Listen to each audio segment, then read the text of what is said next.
Alright, hello out there. So good to see you once again. I have come again to cross-fertilize idea on the issue of lab medicine.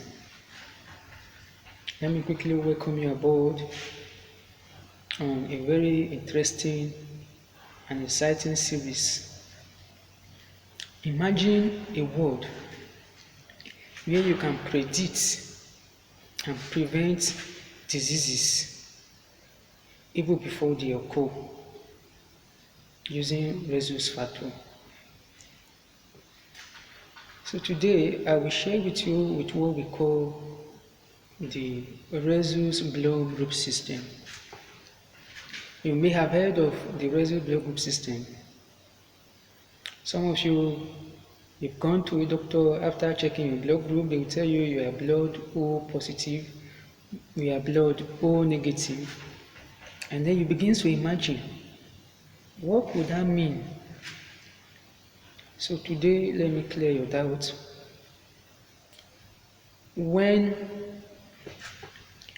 you are given a blood test result and they say you are blood O positive, it means that you have blood group O, then rhesus positive. That means you have the rhesus factor.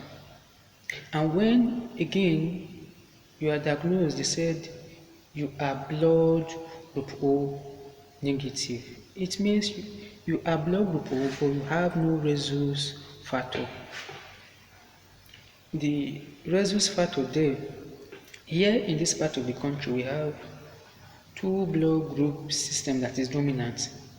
We have the ABO blood group system and then the rhesus blood group system. The O is the ABO blood group system, while the positive is the rhesus factor, the rhesus blood group system. So note that now. What is the importance of the rhesus blood group system? The rhesus blood group system is of clinical significance in these two ways and even more. Number one, it helps in hemolytic transfusion reaction, in blood transfusion reaction, to avert any form of reactions between the recipient and the donor. The rhesus factor comes to play. Secondly, it helps to prevent the hemolytic disease of the newborn baby and many others. It means to avert the baby, the fetus, dying in the womb because of rhesus D factor.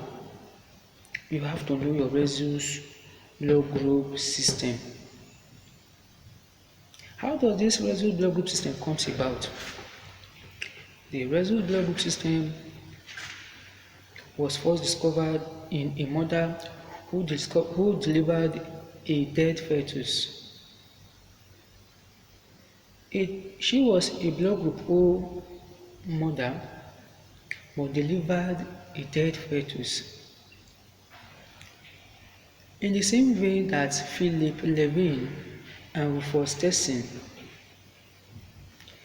described that the death of the fetus was as a result of the antibody in the serum of the mother that fights the red cell, the antigen, that react to the antigen in the red cell of the fetus.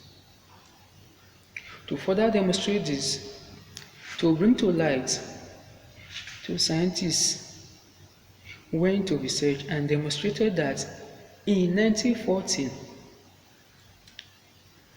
Karl Lastena and S. Alexander Lavin has proven beyond surprise.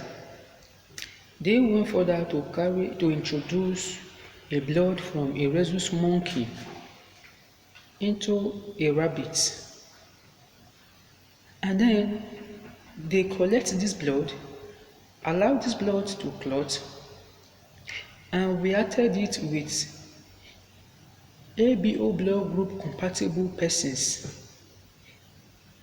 Then it was discovered that 85% of the white people then reacted to this antibody, and just 15% do not react. They went further to describe those that reacted as RHESUS positive, and those who refused to react as RHESUS negative.